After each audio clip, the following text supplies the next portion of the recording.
Alexandra Eala trained with Rafael Nadal. Let that sink in for a moment.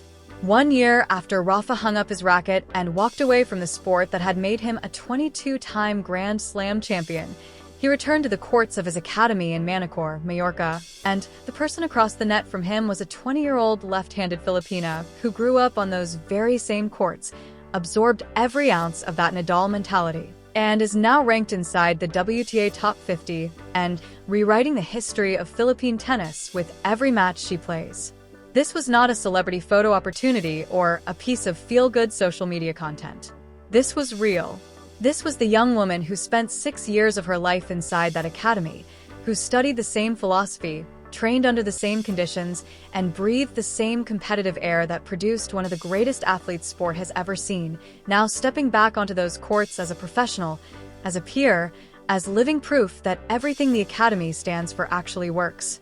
When Nadal posted afterward that after a year away from tennis, it felt great to be back on a court, and that it was great to practice with Eala, you understood immediately that this was not just about tennis. This was about legacy, about what it means to pass something forward. About a girl from Quezon City who bet everything on a dream and is now standing in the sunlight of that bet paying off. The beginning Alexandra Eala was born on May 23, 2005 in Quezon City, Philippines.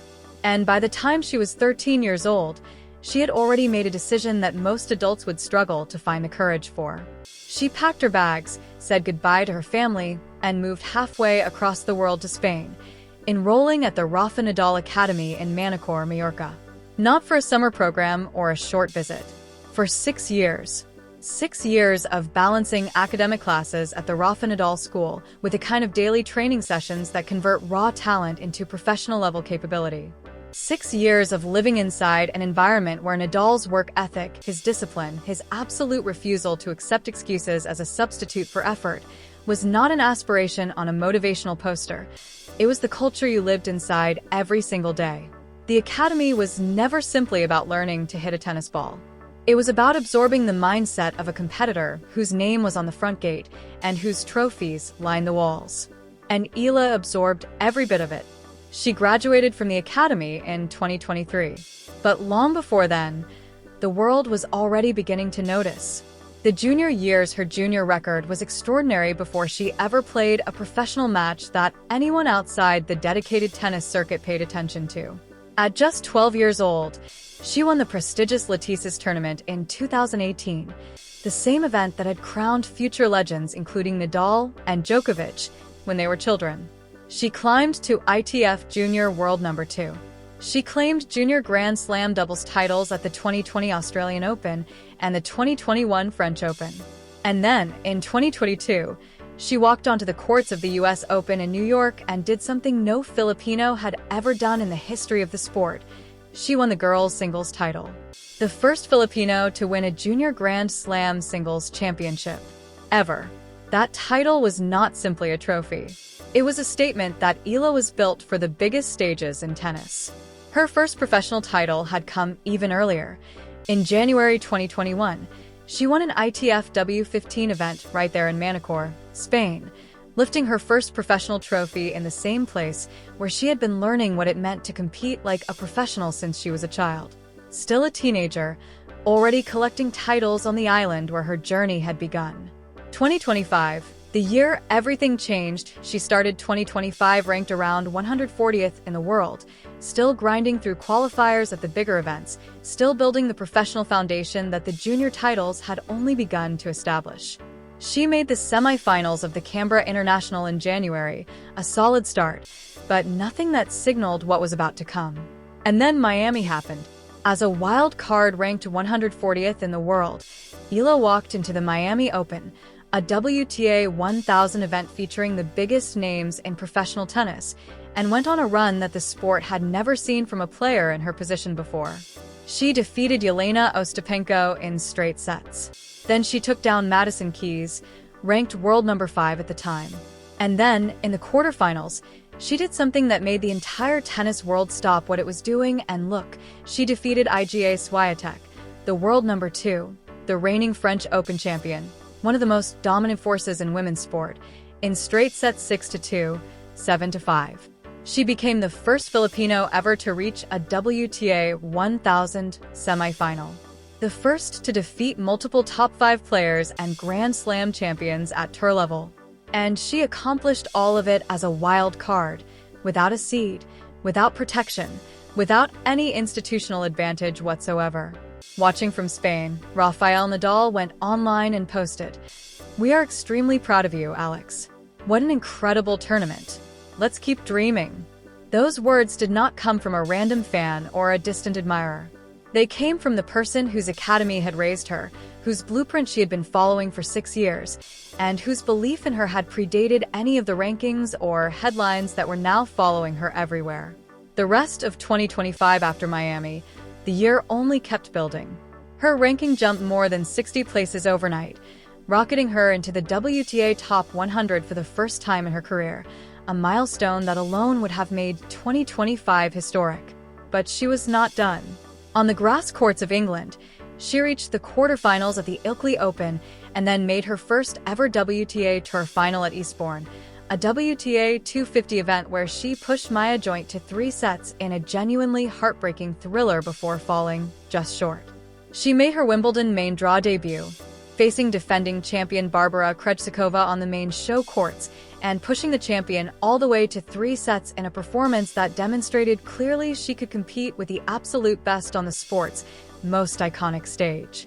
The summer continued producing firsts. At the 2025 US Open, Eala defeated Clara Tauson in the first round in an extraordinary comeback, rallying from a set down in the third to win in a tiebreak, 6-3, 2-6, 7-6. That victory made her the first Filipino ever to win a Grand Slam main draw singles match in the Open era. Another entry in a record book that was filling up faster than anyone had predicted. Then, in September, she captured her first WTA 125 singles title at the Guadalajara Open, coming back from a set down to defeat Punna Udvardy 1-6, 7-5, 6-3, becoming the first Filipino to win a WTA-level singles title. That title pushed her to a career-high ranking of world number 50 in early November 2025, making her the first Filipina ever to crack the WTA Top 50 and the highest-ranked Filipino player in professional tennis history. By the time her 2025 season concluded, the numbers were remarkable by any standard. A 40-26 singles win-loss record for the year. Career prize money exceeding $36 million. 5 ITF singles titles, 1 WTA 125 title, 3 junior Grand Slam titles, a peak junior ranking of world number 2. Against top 10 WTA opponents, she owned victories over Madison Keys and Iga Swiatek. All of it accomplished before turning 21. November 2025. The return to Mallorca. Fast forward to November 19, 2025. Exactly 1 year to the day since Rafael Nadal played his final professional match at the Davis Cup Finals in Malaga, walked off the court in tears, and officially retired from the sport he had dominated for over 2 decades. He walks back onto the court at his academy in Manacor. And standing across the net from him is the person who trained under his roof for 6 years, who graduated from his academy just 2 seasons earlier, who is now ranked world number 50 and rewriting the boundaries of what Philippine tennis can achieve. They trade heavy forehands. They rally from the baseline with the kind of intensity that practice sessions at that level always carry. They laugh mid-rally. And the academy posts footage that communicates, without needing any caption, exactly what this moment represents. You are carrying this forward now. For Eala, this was not a practice session or a publicity exercise. This was validation in its purest form, a reminder that the person whose entire philosophy she had studied and internalized and built her game around, the person whose name was on the gate of the academy where she had spent 6 of the most formative years of her life, still believes that her ceiling is nowhere near where she currently stands. Nadal posted afterward that it felt wonderful to be back on a tennis court after a year away, and said directly to Eala that it had been great to practice with her, and that next time he would be stronger. Eala responded on Instagram simply, "Thank you for today, Rafa. Back like you never left." The internet did not sleep that night. What this all means, there is a version of this story that exists only as a tennis story. Rankings and titles and statistics and historical firsts.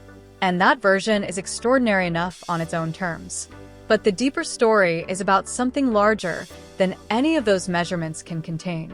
It is about a girl who left home at 13 with a dream that required her to bet everything: her comfort, her proximity to family, her familiarity with everything she had ever known, on the belief that the work and the sacrifice would eventually produce something worth all of it.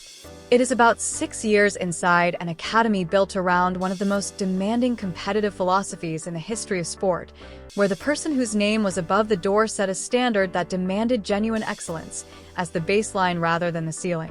It is about the moment that standard paid off, not just in results, but in the quiet, profound recognition of returning to that court and standing across from Nadal himself as a professional, as someone who had taken what was offered in that place and used it to become something real.